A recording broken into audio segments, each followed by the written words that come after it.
Tim in California, no pronouns are given, wants to know if we've seen belief as a form of mental disability. So welcome, Tim. Oh, it's an easy one for me. Hi, thanks for taking my call. Yeah, I'm gonna bow out by saying no, belief is not a mental disability, and I'll let Shannon deal with the rest of it. It's going to be the same answer. No. But yeah, go ahead. Maybe you're going a different direction. So why don't you let us know what's up? Well, yeah, well, I have noticed over the years the way that the most staunch believers answer your discussion in the same pathological way. And it's rife with critical thinking errors, poor articulation, thin skin, victimization, and in that way, behavior that is seemingly pathological would seem to have some sort of predictability to it. And we're already talking about a self-selected universe of people calling in.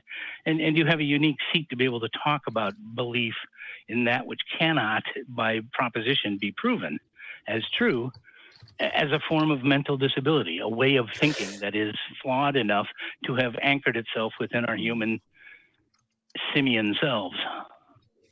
So, no, belief is not a psychological disorder.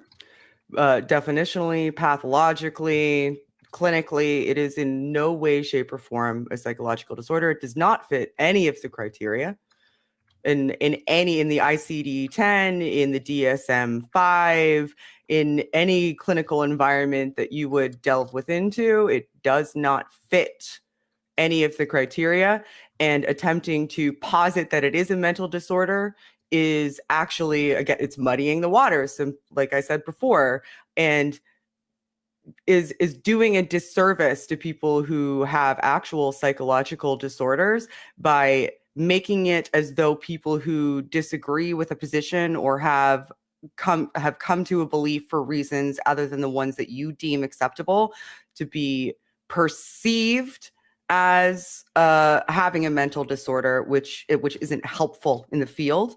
I also take a massive umbrage with people who posit it as a way of being derisive and using it as a pejorative, which does more damage than good because it helps to perpetuate the stigmatization of mental disorders and neurodivergence as being some form of inability to think, air quotes, correctly, as opposed to part of the natural spectrum of neuroconstitution. So the answer is just unequivocally no. Belief in and of itself in a deity is just human nature, and human nature itself is not classified as a mental disorder, nor as being wrong. I'm glad to hear you say that.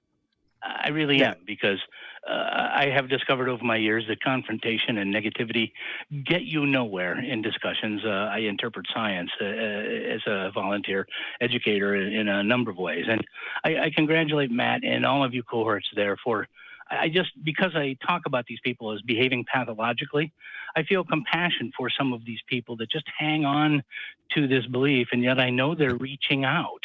And I feel glad that you might well be the last person that they talk to, or perhaps the only person that they talk to. And I'm glad to hear you say that, because I have learned on my own that the idea that mental illness or calling people deficient because they don't think the same way is going to be an effective way of broaching the gap.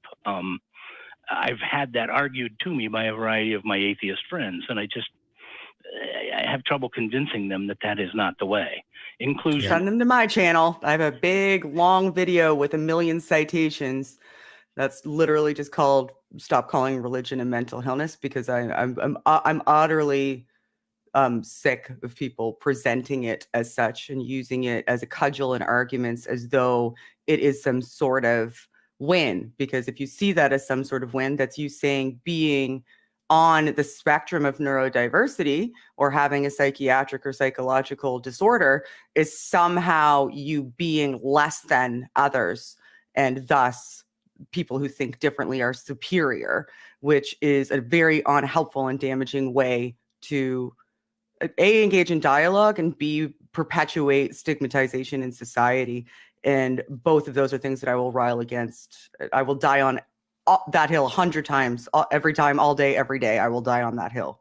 Yep. And send them to Shannon's video with all the citations, because while I have a video on my channel that also talks about how religious belief isn't mental illness. Yeah. And I do it from a more personal standpoint. And that is, you know, my IQ didn't go up when I stopped believing, and I didn't recover from a mental illness when I stopped believing.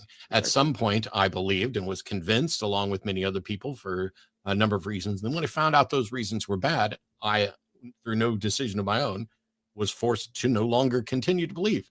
But to suggest that I was mentally ill before and I'm better now, there's no justification for that. It is nothing but an attempted insult to disparage the people who believe and keep them separate from those of us who don't.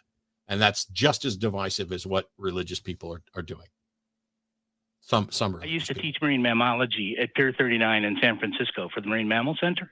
And it taught me a lot about meeting the public and all kinds of people, from students of Dawkins who were from Cambridge, talking about evolution and marine mammals returning to the sea as part of the sea lions alive in front of us at K-Dock in Embarcadero. And once ran into a group of people from Kansas. And when I went into my fat versus fur evolution conjecture to talk about, you know, the seals and the pinnipeds returning to the sea from the land, I was accosted immediately by a congregational group and evangelicals, and found immediately that by congratulating them for being skeptics and congratulating them, and they pulled the old 18,000-year-old mussel shell from radiocarbon dating mistake as the old pearl of proving that science and evolution is wrong. And I just told them and encouraged them to keep up, because their skepticism was good. I was a skeptic, but they need to keep up, you know, and that one had been replaced by cesium carbon dating for anything that was maritime preserved. And at the very end, two of them walked away and thanked me for not mocking them, but educating them and treating them with some respect. And it solidified for me that if I hadn't learned it before, that act in itself told me that I had made an effect that day, you know? Yeah. Cool. So I don't have anything more to contribute. Do that. And I honestly think that the people that you talk to that become most pathologically upset at you are the ones that you're doing the most good for, because they might have seriously, because of the way they behave on the air, is indicative that they might well have run out of people to talk to in real life. That may be. Possibly. That could be. Anyway, appreciate the call, Tim. Thanks for giving us a chance to clear that up. Have a good day, Tim.